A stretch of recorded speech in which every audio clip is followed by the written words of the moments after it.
Whereas the contents of the personal unconscious are acquired during the individual's lifetime, the contents of the collective unconscious are invariably archetypes that were present from the beginning. Their relation to the instincts has been discussed elsewhere. The archetypes most clearly characterized from the empirical point of view are those which have the most frequent and the most disturbing influence on the ego.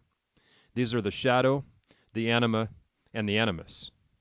The most accessible of these, and the easiest to experience, is the shadow, for its nature can in large measure be inferred from the contents of the personal unconscious. The only exceptions to this rule are those rather rare cases where the positive qualities of the personality are repressed, and the ego in consequence plays an essentially negative or unfavorable role. The shadow is a moral problem that challenges the whole ego personality, for no one can become conscious of the shadow without considerable moral effort. To become conscious of it involves recognizing the dark aspects of the personality as present and real. This act is the essential condition for any kind of self-knowledge, and it therefore, as a rule, meets with considerable resistance.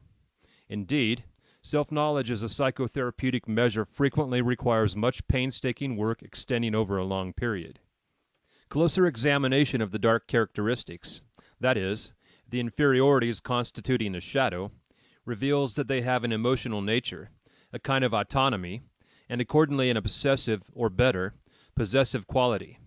Emotion, incidentally, is not an activity of the individual but something that happens to him. Affects occur usually where adaptation is weakest, and at the same time they reveal the reason for its weakness, namely a certain degree of inferiority and the existence of a lower level of personality. On this lower level, with its uncontrolled or scarcely controlled emotions, one behaves more or less like a primitive, who is not only the passive victim of his affects, but also singularly incapable of moral judgment.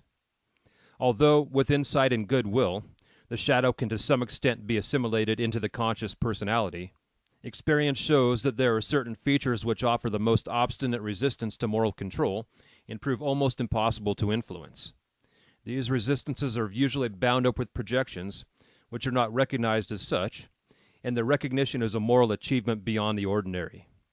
While some traits peculiar to the shadow can be recognized without too much difficulty as one's own personal qualities, in this case both insight and goodwill are unavailing because the cause of the emotion appears to lie, beyond all possibility of doubt, in the other person.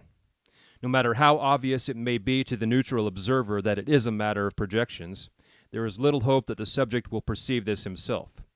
He must be convinced that he throws a very long shadow before he is willing to withdraw his emotionally toned projections from their object. Let us suppose that a certain individual shows no inclination whatever to recognize his projections. The projection-making factor then has a free hand and can realize its object, if it has one, or bring about some other situation characteristic of its power. As we know, it is not the conscious subject but the unconscious which does the projecting. Hence one meets with projections, one does not make them. The effect of projection is to isolate the subject from his environment, since instead of a real relation to it there is now only an illusory one. Projections change the world into the replica of one's unknown face. In the last analysis, therefore, they lead to an autoerotic or autistic condition in which one dreams a world whose reality remains forever unattainable. The resultant sentiment, de incompletude, and the still worse feeling of sterility are in their turn explained by projection as the malevolence of the environment, and by means of this vicious circle the isolation is intensified. The more projections are thrust in between the subject and the environment, the harder it is for the ego to see through its illusions. A 45-year-old patient who had suffered from a compulsion neurosis since he was 20 and had become completely cut off from the world once said to me, "But I can never admit to myself that I've wasted the best 25 years of my life." It is often tragic to see how blatantly a man bungles his own life and the lives of others, yet remains totally incapable of seeing how much the whole tragedy originates in himself, and how he continually feeds it and keeps it going. Not consciously, of course, for consciously he is engaged in bewailing and cursing a faithless world that recedes further and further into the distance. Rather, it is an unconscious factor which spins the illusions that veil his world. And what is being spun as a cocoon, which in the end will completely envelop him. One might assume that projections like these, which are so very difficult if not impossible to dissolve, would belong to the realm of the shadow, that is, to the negative side of the personality. This assumption becomes untenable after a certain point, because the symbols that then appear no longer refer to the same but to the opposite sex, in a man's case to a woman, and vice versa. The source of projections is no longer the shadow, which is always of the same sex as the subject, but a contrasexual figure. Here we meet the animus of a woman and the anima of a man, two corresponding archetypes whose autonomy and unconsciousness explain the stubbornness of their projections.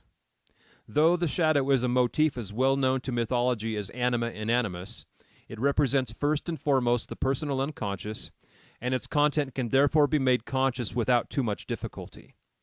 In this it differs from the anima and animus, for whereas the shadow can be seen through and recognized fairly easily, the anima and animus are much further away from consciousness, and in normal circumstances are seldom if ever realized. With a little self-criticism, one can see through the shadow, so far as its nature is personal. But when it appears as an archetype, one encounters the same difficulties as with anima and animus. In other words, it is quite within the bounds of possibility for a man to recognize the relative evil of his nature, but it is a rare and shattering experience for him to gaze into the face of absolute evil. And that ends The Shadow by Carl Gustav Jung. Thank you for listening.